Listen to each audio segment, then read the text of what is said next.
Hello, welcome to the Weirdos podcast. I am your host today, Adamonator. I am joined by one of our regulars, Marcus. How you doing, Marcus? Oh, did you keep talking? You just kind of cut off. Oh, did I cut? You cut off after you said "Welcome to the Weirdos podcast." And then, I'm so sorry. We'll keep going. We'll keep all this in. It's fine. Just keep rolling. This is real. It recorded on my end. Yeah, we got Marcus with us. Hello. And we have also got a special guest with us. I'd like to introduce Gentlem8te. How you doing? Hello, Gentlem8te here, or Gentle, whatever. Yes. So Gentlem8te is someone that I've sort of been following very recently. So obviously this is a Kingdom Hearts podcast. We normally talk about Kingdom Hearts and whatever other stuff that comes up, and we wanted to bring you on because you generally have no idea what Kingdom Hearts really is. Yeah, no idea. But yeah, I'm completely new to it. Yeah, listen, as somebody who's been following the series for 22 years, I still don't know what's going on. But yeah, no, you very recently actually just finished playing Kingdom Hearts 1 on your streams, right? Yes, yep, I just finished playing the first game. I just beat it like a couple days ago. Yep. And I still have no clue what's going on. Following the terrible advice that I'd been giving you. I'm going to say my advice was terrible. There was some genuinely horrible things being said. Yeah, well, I mean, I got from A to B. I may have taken a few detours in the middle. Yeah, it's kind of fascinating that you're sitting at nearly 300 subscribers, and you've already attracted some weirdos, which is just fantastic. That's part of the joy of it, though. Usually it's the weirdos that stick around the longest. That's true. That's true. I mean, can you even be on the internet without there being weirdos? That's how it is. Exactly. I love the guy that I can't remember his name, and frankly, I know that we should mention his name. But there was one guy I saw in the comments was like, "Hi, I've just got back from school. Just come out from the toilet. Use the bathroom. Oh, I don't think someone's used it for a little while. Can I have mod?" Yeah, I know. You're like, oh. It was like the only time he ever commented. It was the first time hey, what's up? New here. Can I be mod? I was like, no. You might get mod if you did at least wipe. When I used to stream every single day on Twitch, I swear to God, I used to stream like 100+ hours a week. I was crazy. Oh or yeah, a month rather. Not a week. That'd be crazy. But yeah, there was a plethora of people that would come in and just say some stuff like that. Yeah, People that comes in, hey, can I be an admin or can I be a mod? And I'm like, no. Who are you? Who the hell are you? Where did you come from? I'm playing Bully Scholarship Edition. Who the hell are you? I did Twitch streaming myself as well for a while ago, and my peak was 75 concurrent viewers. I was lucky. I didn't have a single weird person. I genuinely got really lucky. The weirdos started when this project started. How did you have fun streaming if there were no weirdos? I didn't. That's why I don't do it anymore. I think too normal. I'm out. I think the most I ever got was like 138 because I got rated. And I was also I was like also the only one I was playing JoJo's Bizarre Adventure: Eyes of Heaven. So, and I was like the only person on Twitch at the time playing Eyes of Heaven. So then I also attracted the attention of I believe his name is Crafting Vegito. He's evidently known for JoJo content on YouTube. And so he had just finished and said, "Oh my God, somebody's playing JoJo's Bizarre Adventure," and he rated me, and I had like. For about 2.5 hours, I had like 130 people watching. It was awesome. That's crazy. I was trying so hard to like just seem like, oh hey guys, I'm just sitting here playing playing a game on Twitch, and I probably acted like a jackass. Not a mean jackass, but I just made an ass of myself. With that many, when you're not used to that many viewers, and then you suddenly have that many viewers, you're like, yeah. To go from I was so used to about like 8 or 9 at a time to going to 130. Yeah, it was a huge jump. My 75-person peak was like that as well. So the game I was playing, I cannot for the life of me remember what it's called, but it was like a mecha Souls-like game. So you went around wearing like a mech suit and you just beat up big robots. But my general peak was about, I'd say, 8 to 10 people. And then when I started the stream that particular day, I just started fighting the first boss. And I ended that stream 4 hours later, finishing that first boss. It took me big kicker. It took me 4 hours to beat that first boss, and that's when 70-odd people joined to watch me beat this giant robot. And then after that, I never streamed again. One of the biggest kickers for me, and if you stream a lot, you kind of know this, is you kind of get used to. Obviously, you have that slow growth, but then you have those success stories where it's like, oh my god, I suddenly just gained like 20 average viewers overnight. But usually when that doesn't happen, it's like, oh cool, I got a new follower here, or hey, this guy checks in from time to time. But there's always that time. Almost any person who has streamed more than 10 times could probably relate, where it's like, hey, I'm so used to having 5 average viewers, I have 15 or 20 watching me right now. And I know that that's not an astronomical amount, but if you're used to 5, it's a lot. It's for like, a new person. that's a lot. And then it's like, shit, I've been streaming for like 6.5 hours and I want to go to bed, or I have to go eat, or I have to do this. And then you're like, but I don't want to end the stream when I have 20 viewers. Yep. It's like, I can't end it. No. So have you had a moment like that, Gentle, as well, where you've just had a surge of people join? I've had it several times where I'll close out the game and I'm just switching to my just chatting screen, and then suddenly I get like 5 people in, and I'm like, I'm ending in 3 minutes. I'm like, I have to go ahead and extend this another hour. No, to be fair, dang it! I've been watching your streams, and you do have a very strict schedule where you just stream for a couple days after you've done work. It's very chill. It's a nice place. It's a nice place to be. Your streams. Yeah. Some of the people are like ignoring the weirdos. Some of them are nice. Some of them are nice. Shout out to Esteban. We love Esteban. Yes, Esteban's awesome. Yeah, he's a cool guy. Your mod Death is that sounds weird out of context. You have a mod called Death. Yes, yeah. I just have Death on call. They seem like a lovely person. But yeah, they're cool. So, with regards to Kingdom Hearts, how come you wanted to start streaming that? I know that. So was it just because it came out on Steam and thought, we'll do that? Pretty much, yeah. I was, I stream all sorts of stuff, and so I just saw it on Steam. They're like, oh yeah, this is going to be released, and then I went in and I was like, all right, I'll buy it, and then I'll stream it and see what happens, and then the rest is history. I mean, well, yeah, no, I got hooked the moment because I joined when you just finished Deep Jungle. Impactful, but I cannot hear you. Oh, sorry. So I joined your streams when you just finished Deep Jungle. I was like, how the heck did you do Deep Jungle on your own? It's notorious in the Kingdom Hearts community for being one of the worst worlds. Sorry, go ahead.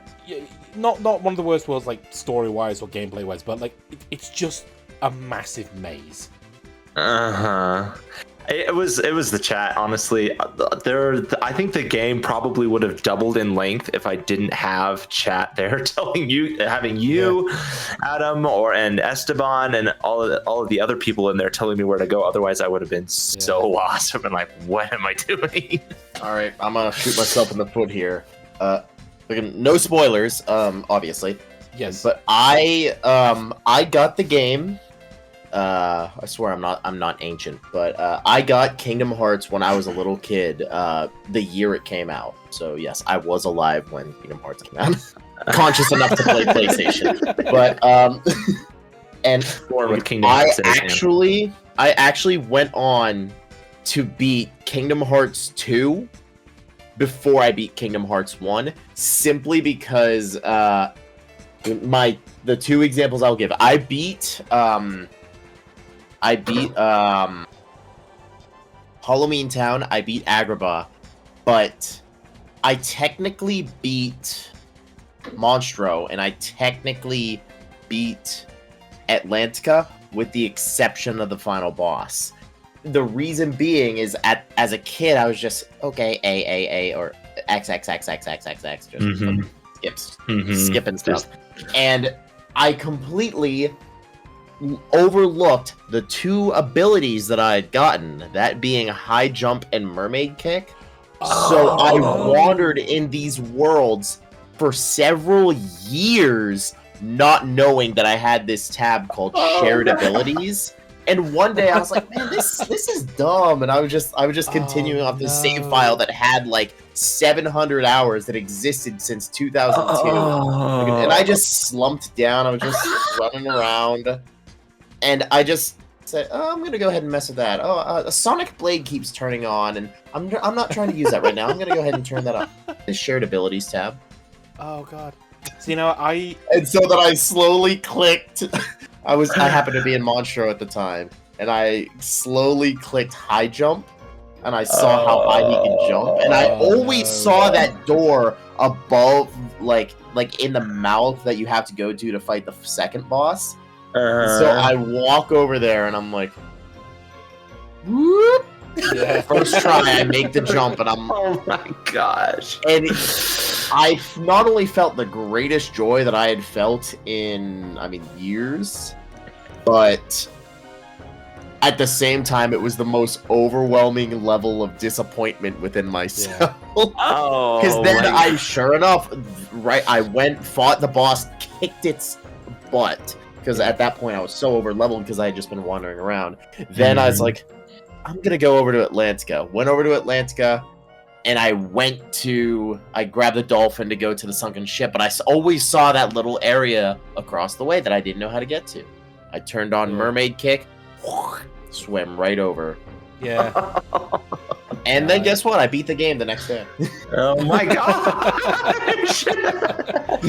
Years and years in the making. 10 years in the making, I finally beat this. I was so disappointed. When the final boss is the options menu. It literally was. I was so disappointed in myself. So, I actually have a dumber story. It didn't last as long as your years. It probably only lasted maybe like a couple hours, but it's easily 10 times dumber. So I played through Kingdom Hearts 1, got to Wonderland, finished that world, great. Now I thought, right, I can either keep going on the loop to the next world, which was Deep Jungle. I didn't know what it was at the time, and there was also the other loop. And I was like, well, the other one says it's 2 stars, so I'll go and do that one first. So I went back to Traverse Town, went to that one, did Olympus Coliseum, great. And then the game tells you, go to Olympus Coliseum, go to Traverse Town, Deep Jungle, sorry, you go to Deep Jungle, do all that stuff, and I missed one notification that the game gives you, which is when you get your first Keyblade. And I completely missed this. So that's fine. I just went to Traverse Town with the Kingdom Key, did the boss fine, went to Agrabah, finished Agrabah, and I got its Keyblade. And you might remember that this Keyblade is called 3 Wishes. Mm-hmm. I'm thinking like that. Oh shit! I got 3 wishes. Not realizing that was the name of a Keyblade. I thought the game was like, oh, you get to make wishes? That's I was looking through my menu, it's like, great. oh my god, how do I make wishes? Like, I want to make wishes. Come on.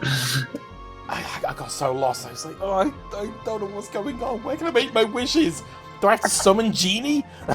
So that's what I did for the next world. Summon Genie. No, give me my wishes. And it wasn't until I got to the parasite cage in the second parasite cage that I discovered you could actually change a keyblade.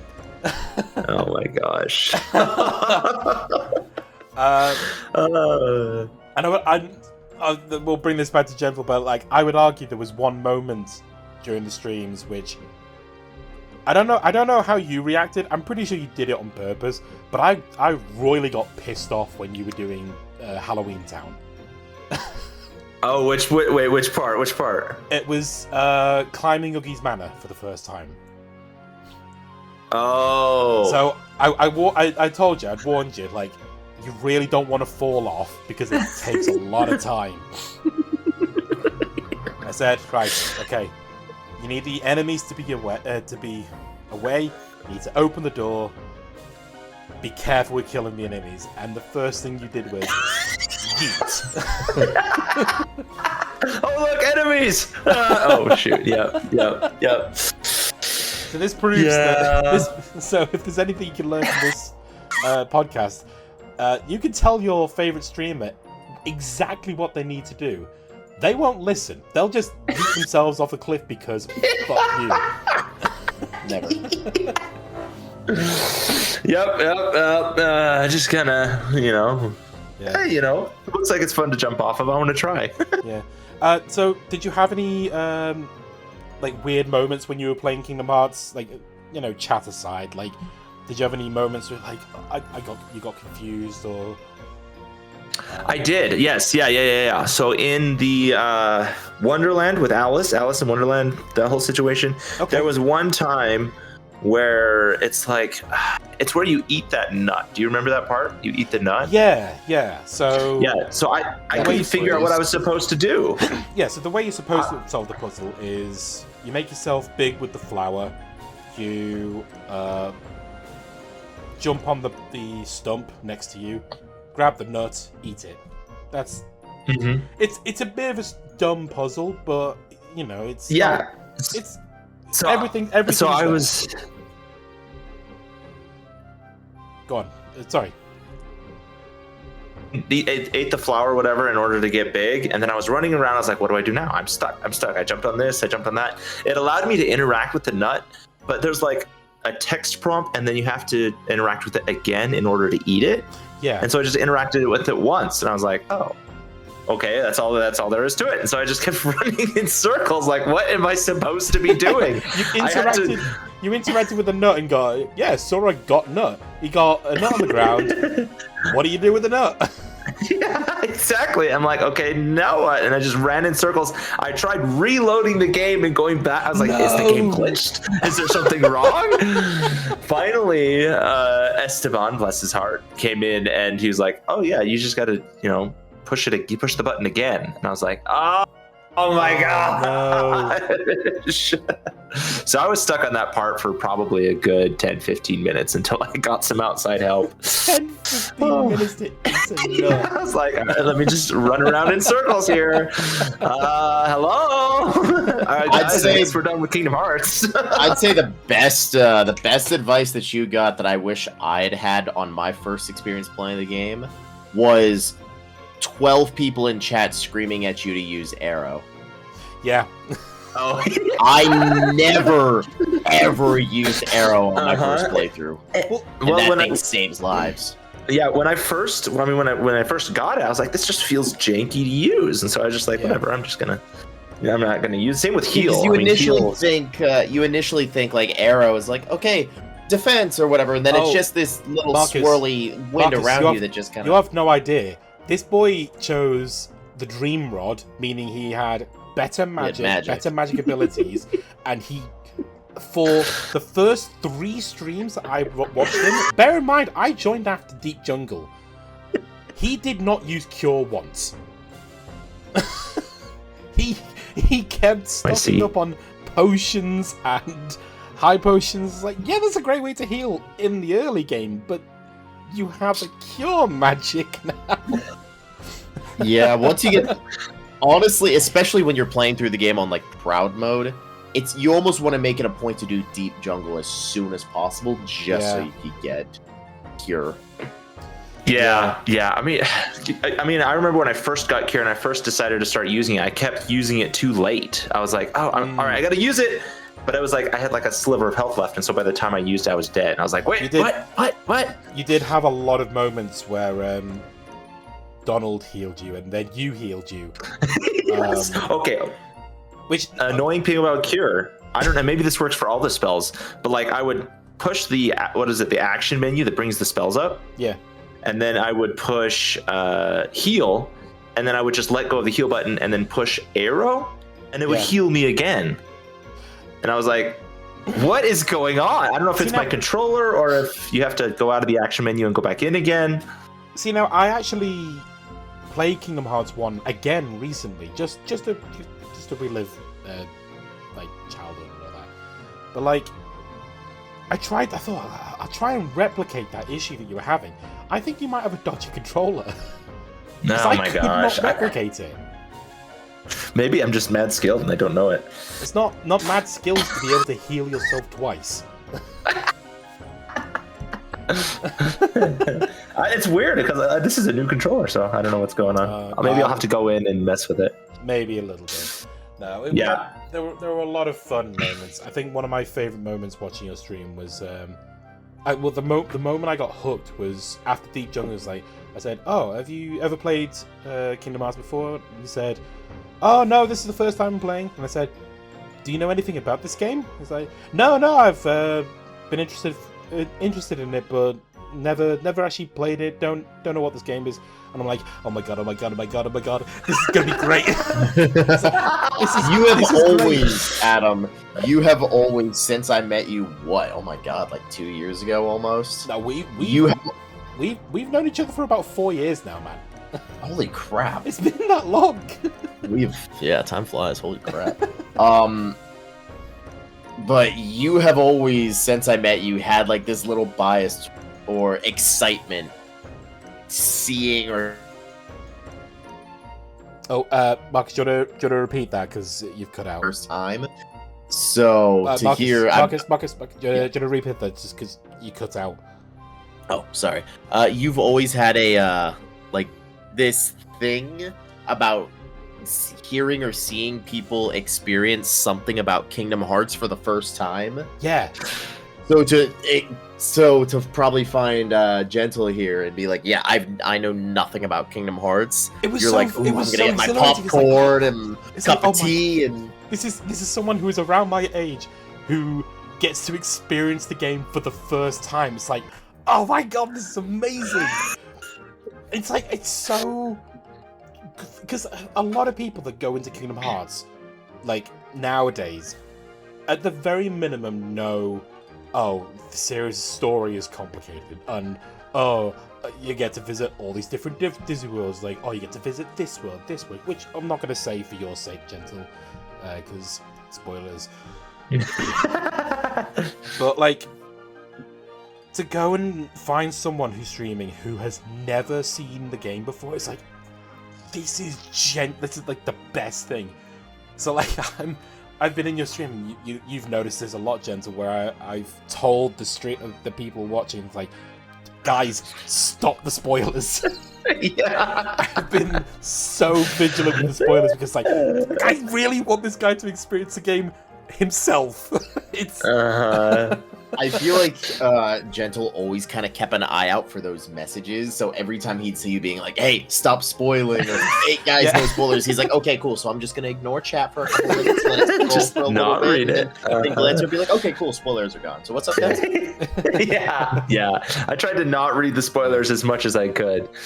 Oh, because it leads to moments which, like this, where this is genuinely my favorite moment, was when you fought Sephiroth for the first time.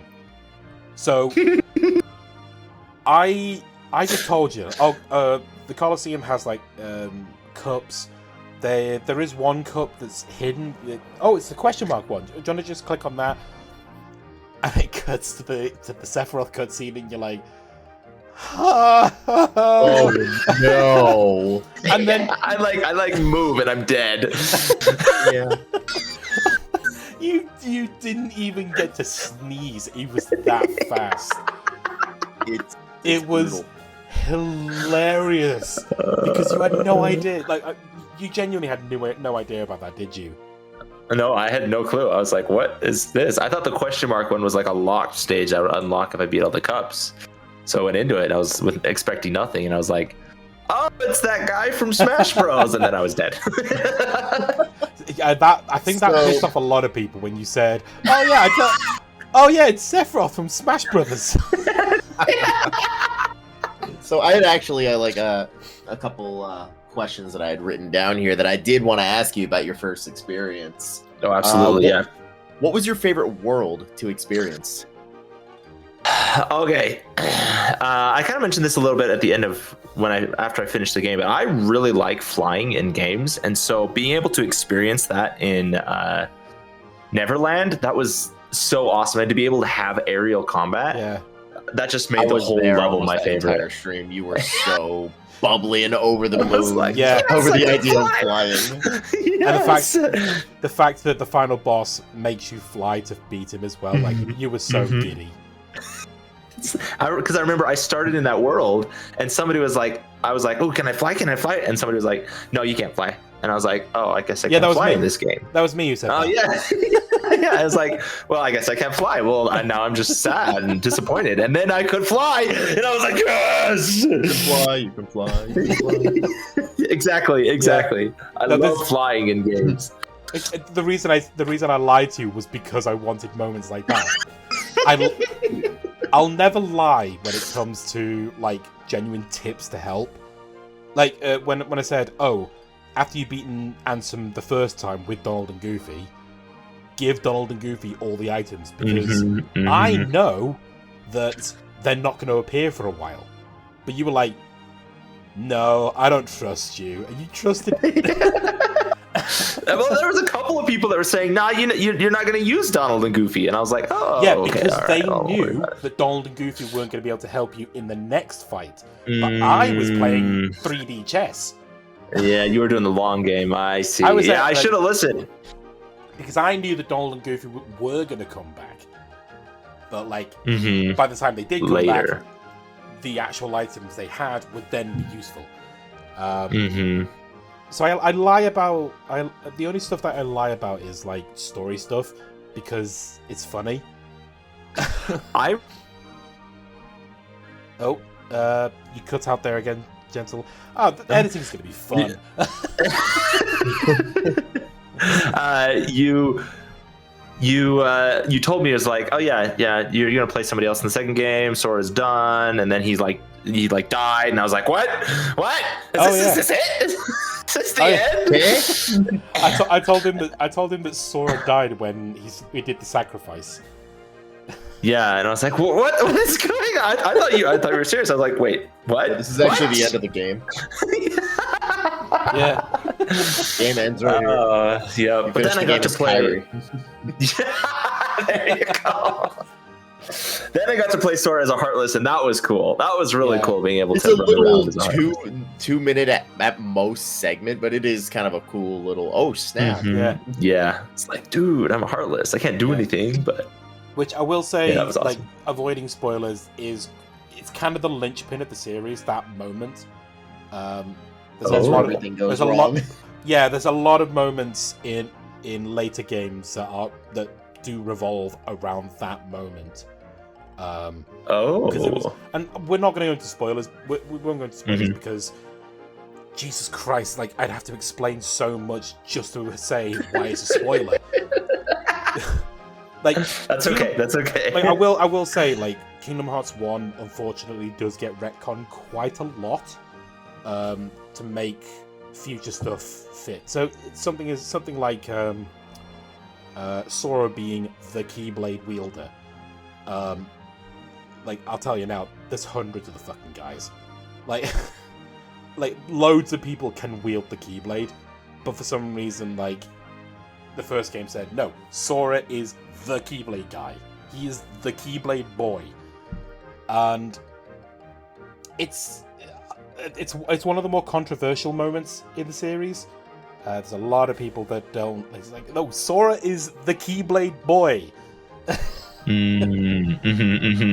But like, I don't mind revealing that a little bit, because you know, when you actually did beat Ansem, I said, oh, you should watch the secret ending, and you were so hyped watching that video. That was so cool. I was like, what? He's dual-wielding Keyblades? What? That was really cool. And we also got fighting 9S from Nier Automata. We also got to fight the person who is currently known as the Mysterious Figure. That's his official name in Kingdom Hearts 1. He does get an official name. See, this is why watching this guy is great, because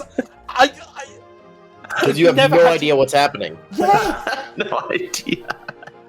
Like, but everybody keeps insisting he's not a Jedi.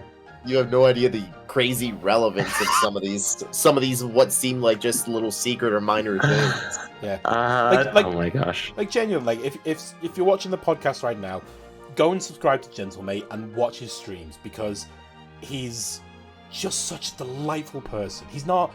He doesn't get angry. He doesn't get really upset. Like, you're genuinely one of the nicest streamers I've seen for a while. Thank you. Because you've just unleashed the hounds on me. There's a lot of there's a lot of streamers out there that like, oh, I was really angry this one particular stream, and it did really well. So I'm just going to be angry every I'm going to base my entire personality off of that one stream. Yeah, I couldn't do that. We need more streamers like you, where it's just like, I'm just going to be nice. I'm just going to be a nice person. I'm going to play nice games. And, you know, I'm occasionally going to tell the stream that they're a dick sometimes. Yeah, well. It's not because you're mean. It's not because you're mad or you're... Oh, Marcus, you cut out again. Marcus? Hi. You cut out again. I said it's not because you're mean or you're angry or anything. It's just you're calling the stream a bunch of dicks because they're being a bunch of dicks. Yeah. You're just kind of pointing things out. Yeah. I do think I tend to get a younger audience when I'm on YouTube, and so that tends to attract some of the... I did notice that, like, especially with the guy who asked for mod, like, he was probably a younger kid. Yeah, it's like, okay. Yeah. No, I mean that's perfectly fine. Like, there's nothing wrong with having a younger audience. Like, we've got a younger audience because our content is really dumb. It is. But like, you know, we've embraced it. Like, we'll do podcasts like this where it's like, we'll swear like fucking sailors because we're not a kids channel, but we're not gonna. Well, you'd be surprised what some kids say these days. Yeah. Like, we not to self-advertise, but one of our videos literally just drops the bomb of terrorism. Yeah. Oh. I wish I was kidding. No, there's a moment that, you know, when Jack Skellington and Finkelstein are listing off ingredients for the heart. Oh, and Finkelstein, like, Jack lists off all of the ingredients, but the only one that Finkelstein says is terror, and that was my line. I got to say terrorism.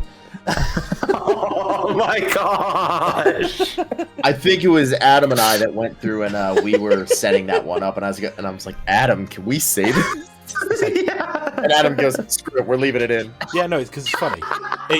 Most times we'll get the most off-color shit, and it'll be like, is this good to leave in? And sometimes Adam will be like, hey guys, what do you guys think of this? And it'll be like a group vote. But 9 times out of 10, it's like, yeah, no, that's funny. We're leaving it in.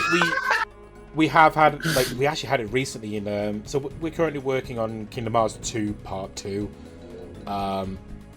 And with there being a lot of talk of light and dark and things like that, unfortunately through the translate, you do get some lines that come across as a little bit racist, which is something we have to be so careful about, because it's like, yes, this is a comedy series, and yes, this is Google Translate, but it's like, let's put the line through the Google Translate machine a few more times just to try and avoid the racism. And sometimes it doesn't work, so we have to manually edit. We have to manually edit the line sometimes. Oh yeah. It's not fun that we have to do that, but I hope that a lot of people understand that we have to do it sometimes. Yeah, it's just got to have some awareness and balance so that it doesn't. Yeah. So we don't get cross too bad. anything. Yeah. Mhm. My next question. I imagine that you use most of them, and naturally, like their abilities and stuff like that changed as they went. They got better and better. What was your favorite Keyblade from KH1 to use? Oh man, favorite Keyblade. Even if you just answer it by appearance and not by its damage or magic. We're the Kingdom Hearts nerds. We'll tell you what Keyblade we think you mean.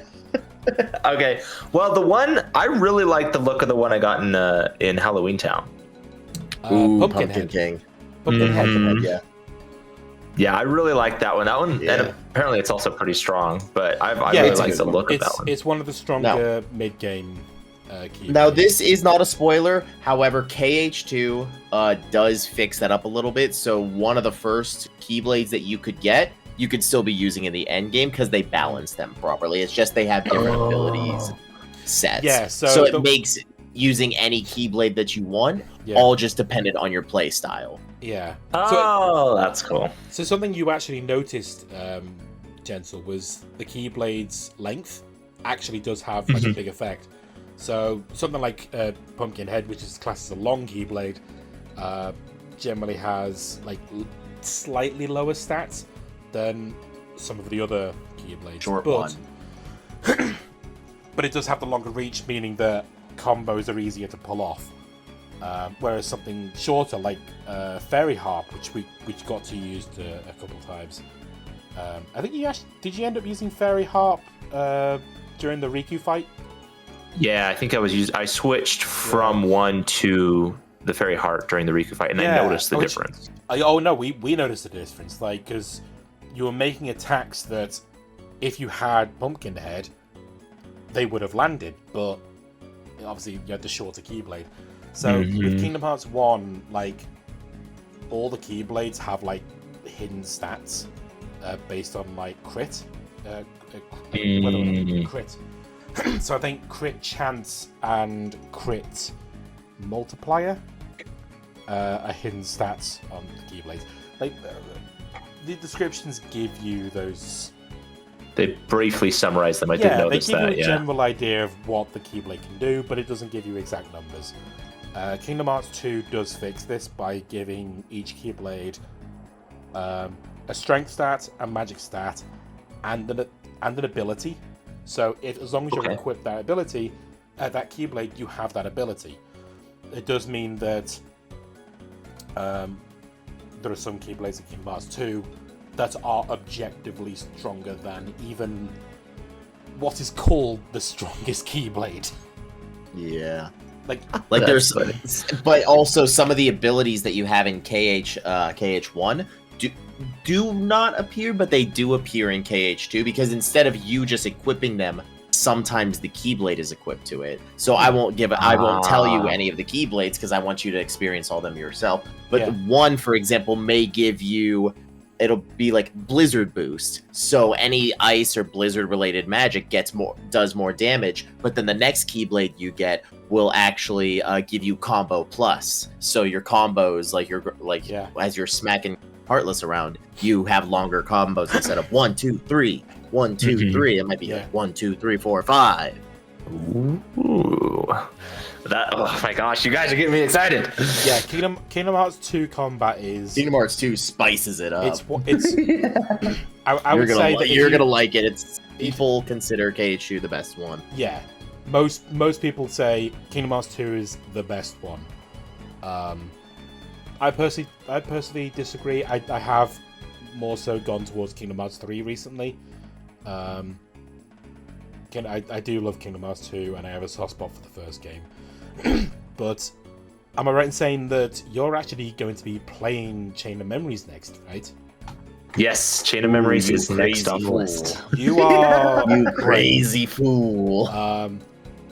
So, I'm not gonna spoil the game for you, but you have to remember that this game was originally for the Game Boy Advance.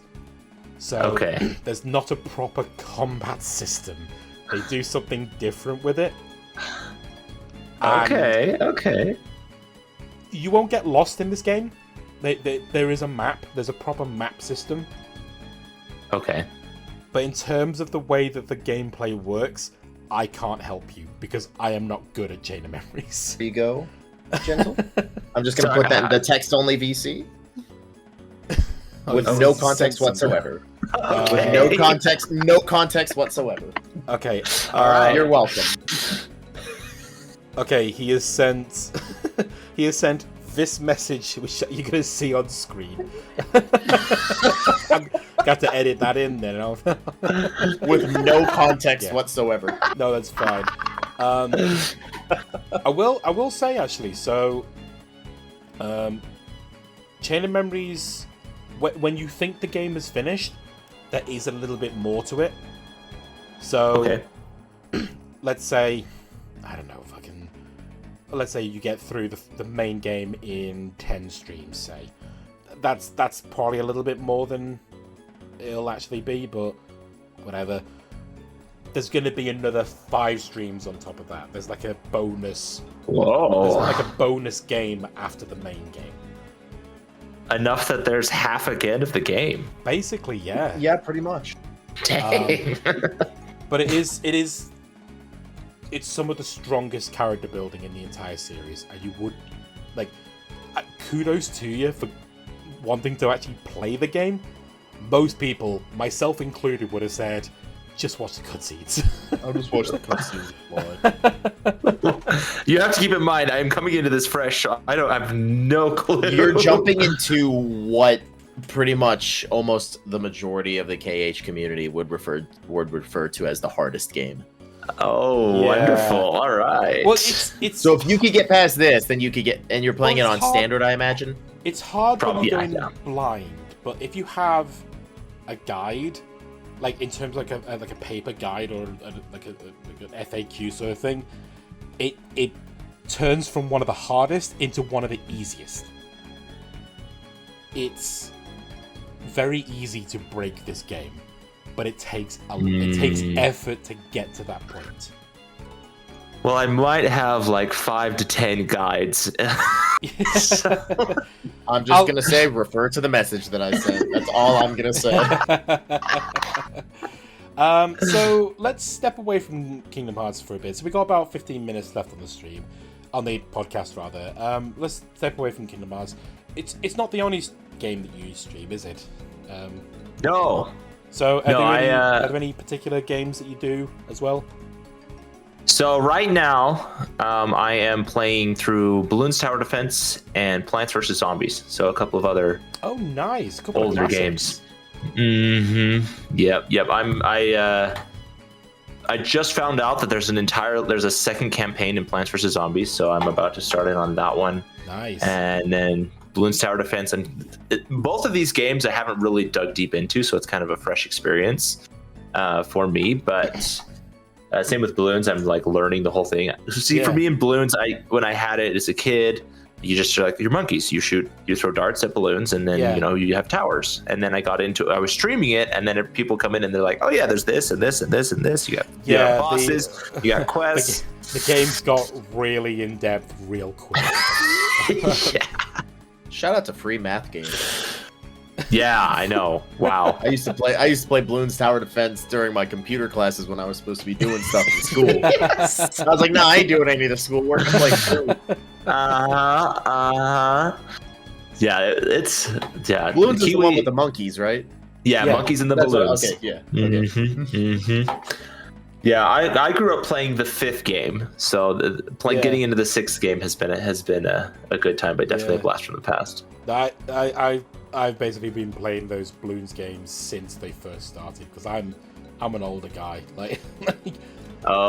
so He's in his 50s. I'm not in my 50s. F off. I just turned 30. Shut up. But I played those old games, and like the first 3, even the first 4, Bloons Tower Defense, man, they're rough to get back into. Mm-hmm. Like Bloons Tower Defense 5 is the first one where it's like, okay, this feels like an actual fully developed game, and 6 is just the natural extension of that. Like I actually just watched the video. They're adding a new tower like in a few days. Yep. Yeah, it's like the Mer Monkey, I think. Yeah. I don't use a lot of water towers on my streams because I usually just default to the first map, which doesn't have water in it. So it'll be interesting. That's fine. Because he's amphibious, so you can go on land as well. Oh, is he? Oh, I didn't even notice that. I just saw like his whole deal is that if he goes in water, his range is higher. None of the abilities change, but in general, his range is much higher. So you want him in the water, but you don't have to. Yeah, of course. Yeah. Are there any other games that you fancy streaming? Well, once we finish Plants vs. Zombies, spoiler alert, so and if any of my viewers are listening, I'm planning on jumping into Undertale. Oh, so, yes, I heard you talking about that. Yes, I think Undertale will be after Plants vs. Zombies, so that'll be fun. Undertale is one of those games you like. The fan base, like, I'm gonna anger a lot of people. I don't like the Undertale fans.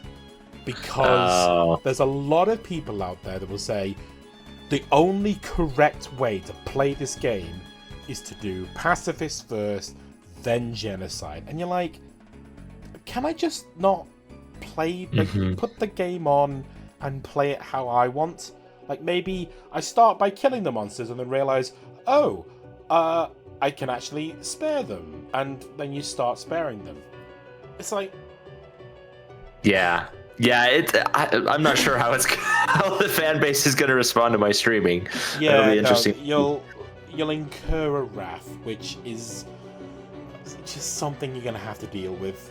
Like I would honestly recommend just play the game as you would. Like, make mistakes. As somebody who grew up playing Metal Gear Solid, non-lethal is for chumps. Like, there we go. Stealthy is healthy, loud is proud, my brother. But like this, are you familiar with like the characters of Undertale?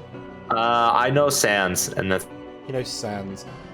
There's one particular character who I'm not going to spoilers, but there's a lot of people who will know what I'm talking about. But there's one particular character who, based on their design, shouldn't be where they end up. And as part of the pacifist run, you have to help them out. But to help them out, it's a little bit not convoluted, but it's a little obtuse. Oh, okay. It's not the most. It makes logical sense, I guess. But it's like, how is that going to help? But like, if you don't do this action and you don't do it right there and then, that's it. Pacifist run done. Oh shoot! Oh yeah, boy! Like, oh you boy! can miss this one tiny moment, and that's it. Your pacifist run is done. And that's why I don't like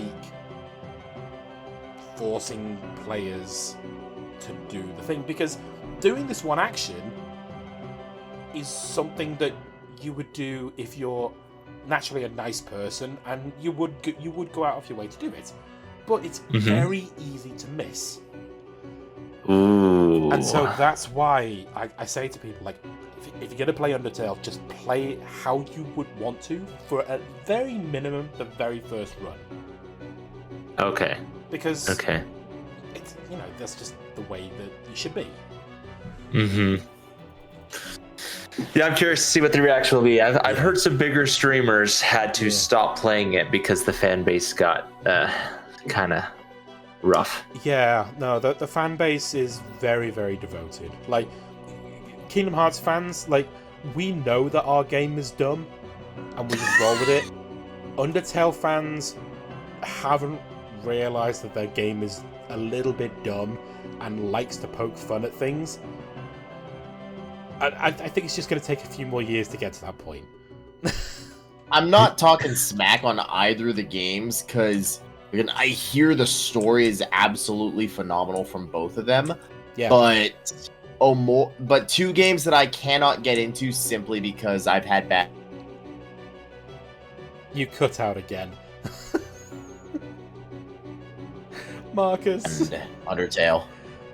Marcus, what were we going to say? What would you say?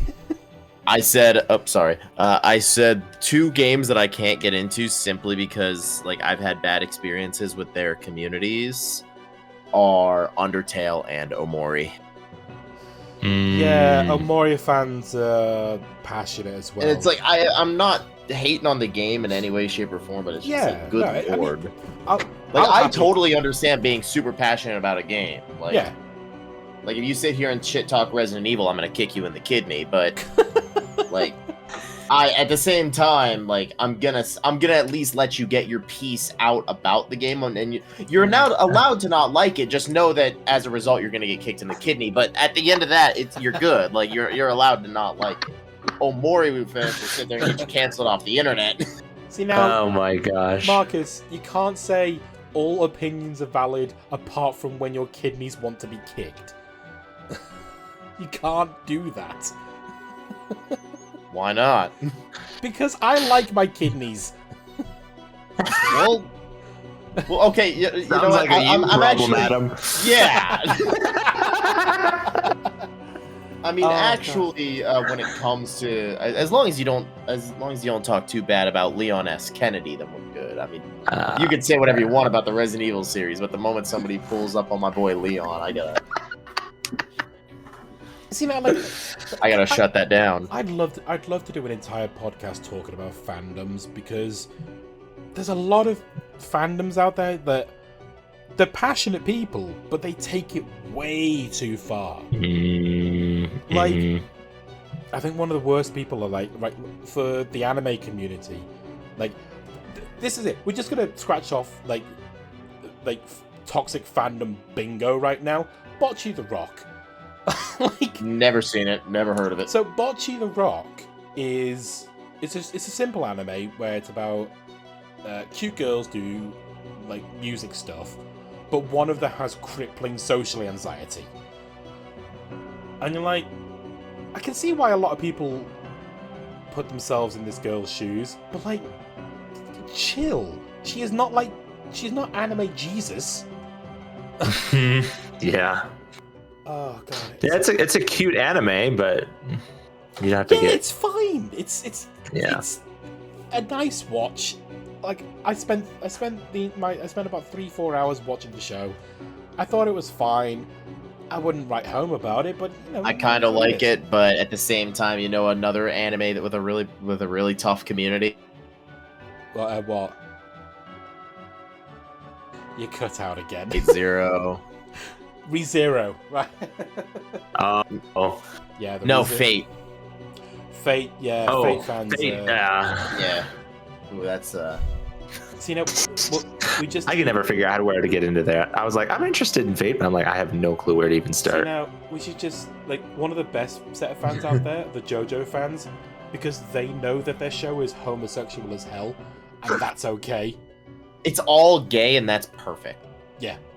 There we go. There we go. As a big JoJo fan myself, it's true. It's like the gayer the better. That's typically how it is. That's why a lot of people consider Part 5 to be the best part. Is that's probably when it's at its gayest. Yeah. There we go. Sounds like my kind of anime. I have started it. I have not gotten very deep into it though, but I need to. Cut that off. Is there anime that you do like, Gentle? I'm a big One Piece man. Okay, One Piece is good. I like me some One Piece. One of them. I know. I mean, just signed away. With regards to like the big shows, like I see it in the same way as Pokemon. It's like if you got into it early, I can see why you're still a fan. I got into it about 2 years ago. Then I don't understand what you're on about. Okay, I like pirates. Pirates are cool. You know what? So I was respect like, that. there's this pirate show, and it had a lot of the pirate tropes. And I was looking for some of the pirate shows they have out there are kind of ugh. Some of the most hideous art styles in animation history. Yeah. Some of those characters, man. Yeah, there's some dodgy looking anime out there, and it's nice that One Piece straddles the line of cute but a little bit weird. I think part of it was also the fact that I wasn't super exposed to a lot of anime. So if I were to start it now that I've seen a lot of other anime, I probably would be like, oh, I just can't get into this. But since I started early in my anime adventure, I guess, I was able to get into it, get caught up, and then now it's like I like it where it's going right now. Yeah, anime is in a nice place right now. I mean, growing up, there's probably a lot you of and I stuff would have going been in on high school or middle school, Adam. Like, if you watched anime, you were weird. Absolutely, yeah. Like now, it's like so mainstream that it's like, oh, I've always watched anime. It's like, you fucking liar. Yeah, no, I didn't really. Even, Where were you when my boy Naruto pulled up at the tuning exams? Yeah, no, I actually live with a guy. So I'm in a house share, which I live with like 8 other people. And yeah, no, it can get hectic at times. But there's this one guy who he's lovely. He's a lovely fella. Casey's outside your door right now. He has fully admitted that if we were in high school together, he probably would have been my bully. And you know what? And you know what? I agreed with him. Oh my god! Yeah, I can see that. But this is also the same guy that has continuously tried to get me to watch Dragon Ball fight scenes. It's like these fight scenes are like 5 hours long. I don't have that much time. Dude, I actually nowadays, as a kid, I adored, I was obsessed with Dragon Ball. I can't stand it nowadays. Can't stand it. I cannot sit down. And I was one of those assholes that would sit there for 6 months every Saturday waiting to see what tiny little sliver of progress Goku would make fighting Frieza on Namek. I'm gonna try just for the, and they'd be like, "Yeah, the planet's gonna blow up in 35 seconds," and it's like, you said that 2 episodes ago. So how much time? So Marcus, you've basically admitted that you have no dignity. So let's get rid of that final bit. Did you try and do a Kamehameha? I tried to go super. Oh, you tried to go Super Saiyan. Come on, man. Everybody at one point in time was out on the playground and said, "Yo, watch this." No, that is basically I'm not gonna actually do it. that's basically a bunch of 8 to 10-year-olds trying to give themselves a brain aneurysm. Don't knock it. I think we should. I mean, now here I am now at 26 years old. I find a cool stick in the backyard, and I'm trying to do breathing techniques from Demon Slayer. But we're not going to get too into that. We're not going to get too into that now. I think we should end the stream, the podcast. I keep saying stream, podcast. Let's end the podcast here. So we like to do a thing here, Gentle. We mentioned it before recording. We like to name the episode within the episode. So maybe for the next couple of minutes, give a think about what you want to call this episode. But is there anything you want to plug to our audience? Yeah, so I stream on YouTube, so check me out, Gentlem8te, except for it's the 8 instead of the A at the end, so Gentlem8te. Yep. I stream, I have a couple of videos up, but mostly I just stream Tuesday, Wednesday, Friday, Saturday, Sunday. So yeah, feel free to drop in at 9 p.m. Mountain Time. So feel free to drop in anytime. I'd love to see you. Yep, all the links will be in the description. I'll even link to a couple of VODs that I've enjoyed. We'll link to the final, your Kingdom Hearts finale VOD, because that was quite a moment. Oh, that was great. Oh, that was good. As for naming the episode, I'm along the lines of like, I can't hear you, Marcus.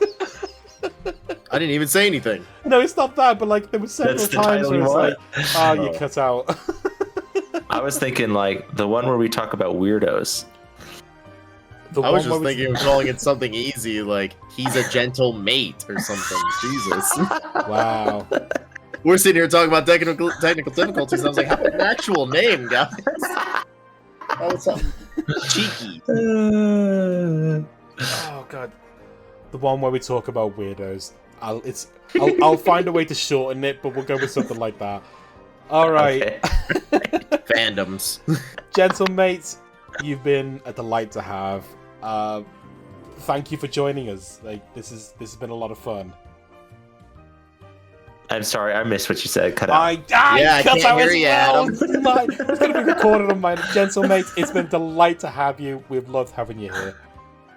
Oh yes, it's been great. I'm glad I could come on. Thank you so much for having me. No problem. Marcus, thank you for joining me. Ha ha ha! Great. And obviously I've been your host. Take care, everyone. Good night. See you around. Bye.